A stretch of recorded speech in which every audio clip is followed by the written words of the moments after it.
Bwin.Party resulted from the merger of two veterans from the online gambling industry. We have our labels in leading market positions in many markets. We have licenses in 12 territories, many of them in Europe, but also, as an example, in the United States.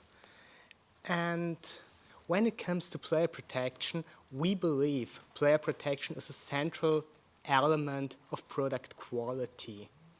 If it's done correctly, it must have a positive business impact.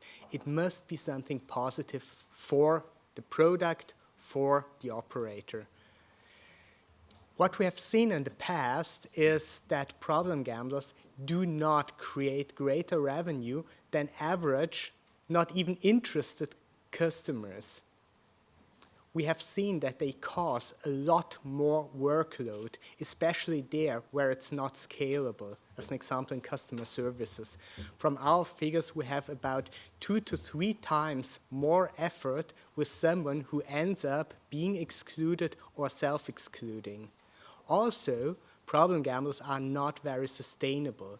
An average customer stays typically almost 40% longer than someone who ends up self-excluding or being excluded. So as a consequence, it's in our own best interest to identify them as early as possible and well, mitigate the risks, provide them with those tools that can make their gambling safer and more sustainable. We also believe that player protection can be a USP for an operator. As an example, what we've seen from our market research, the greater the household income of a customer, the more interested they are in player protection and the more demanding they are. So they won't tolerate lazy player protection. They won't tolerate player protection as something at the side. They want it to be part of the product, a central part. However, we must be assured that player protection will only attract customers if it's understood by customers as an advantage, not as a burden. So if the central goal of a regulation is to make gambling as burdensome as possible, well, customers will shy away from that regulation, and it will be very difficult to drive away the unregulated market if customers don't value what you're doing as a regulator. What we've seen is that regulatory goals on a public policy level are very similar. There's always goals to protect minors. There's always goals to protect vulnerable players. Even if you go at a more detailed level, there will always be goals to reduce the effect of financial overspending. However, if you look at the regulation, those measures operators are required to take are very different. The devil's in the detail. And how is that possible that they are heterogeneous and sometimes even contradictory?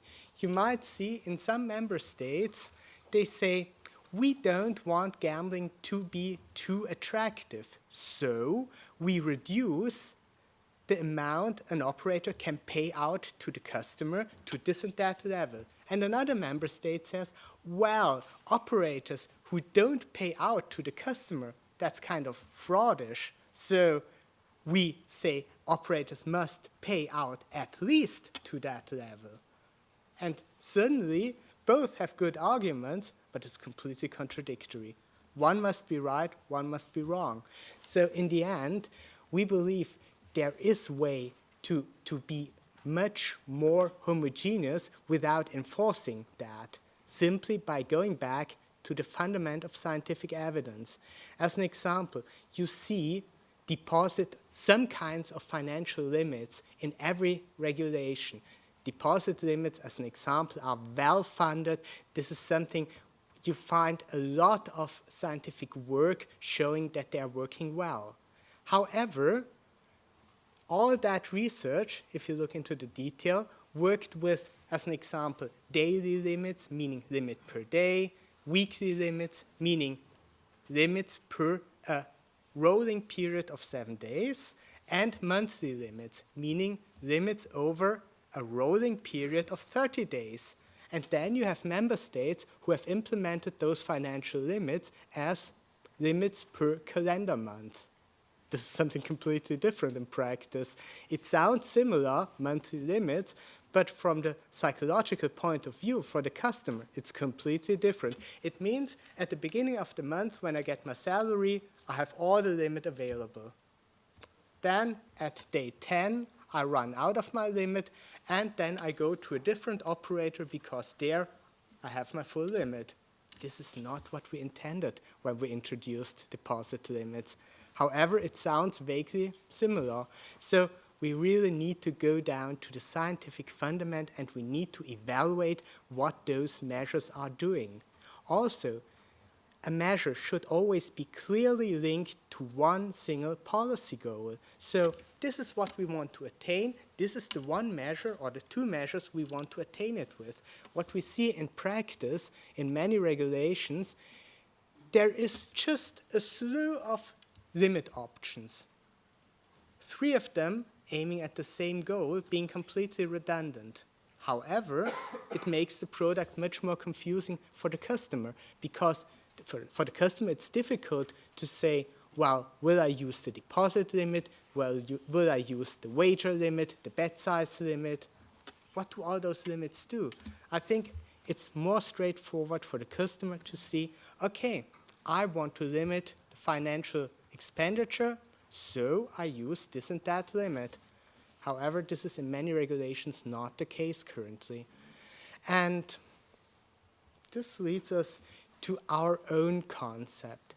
We believe there must be difference. We believe there is no one-size-fits-all, but it has to do with the individual customer, because many customers play very moderately at very low risk. For them, it's really true, informed choice is key.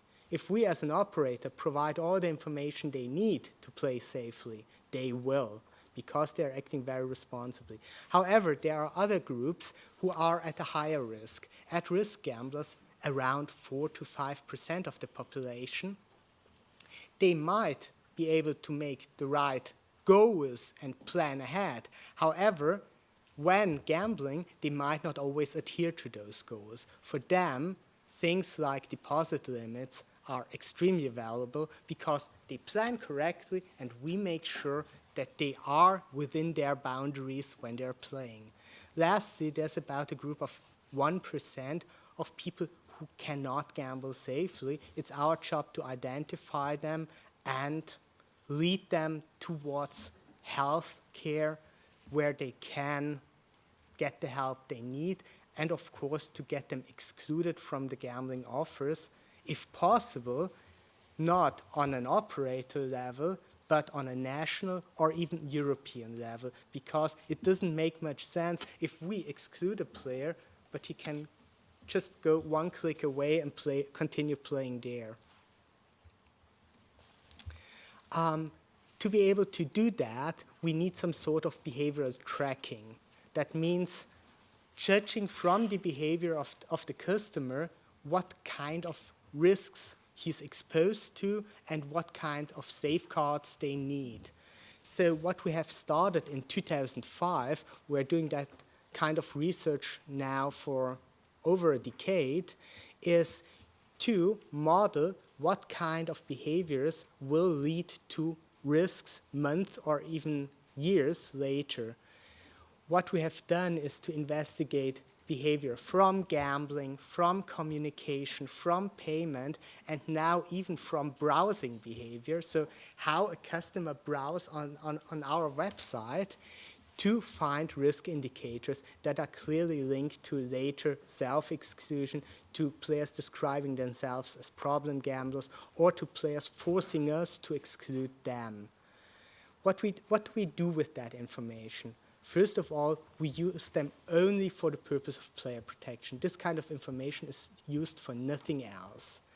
Then we are again using a risk-based approach, meaning the more evidence we have that a player with that kind of behavior is similar to those players who will end up getting problems, the more information we have, the stricter the intervention will be. So if we have very little information, we will try to sensitize this player more to player protection, give them further information, be more proactive.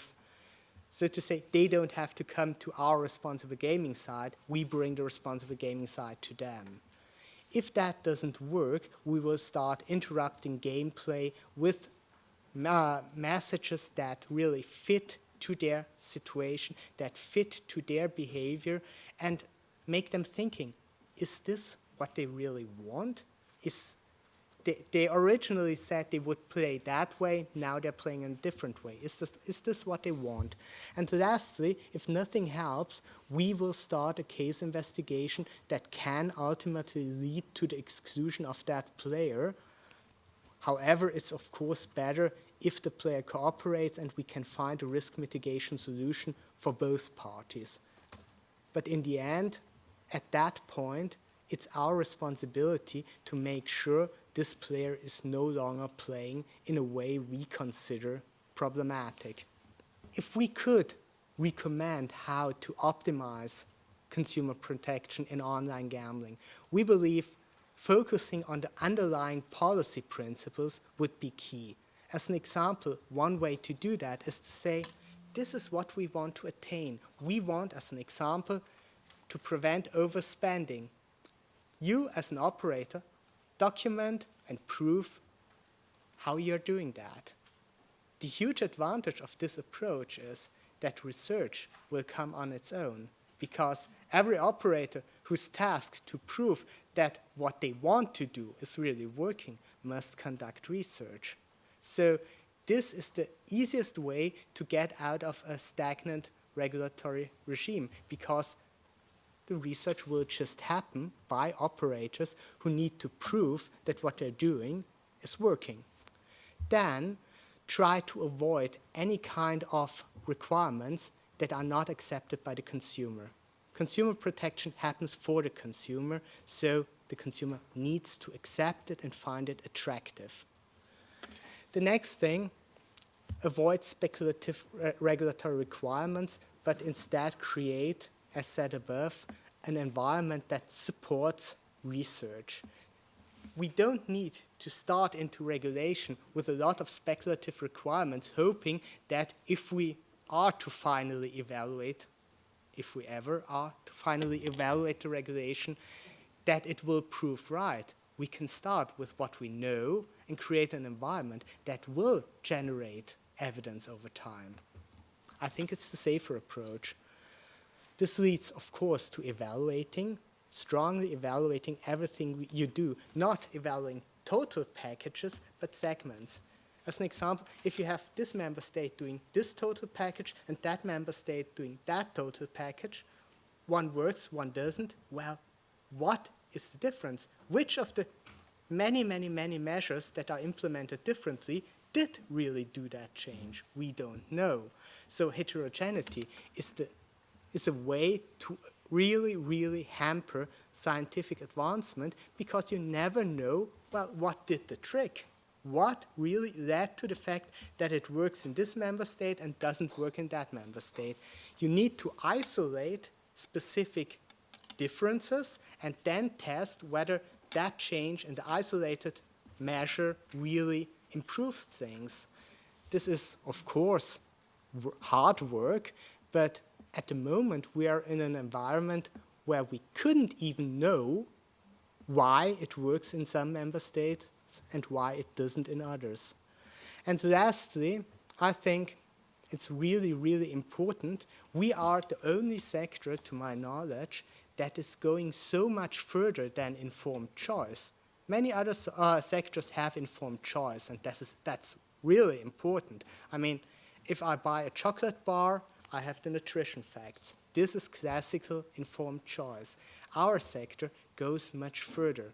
If a customer shows us that he cannot handle a chocolate bar, we will take over responsibility. And this is important, but we need to emphasize that fact because many, many really do not see that this sector of online gambling is doing much more than any other sector. Thank you.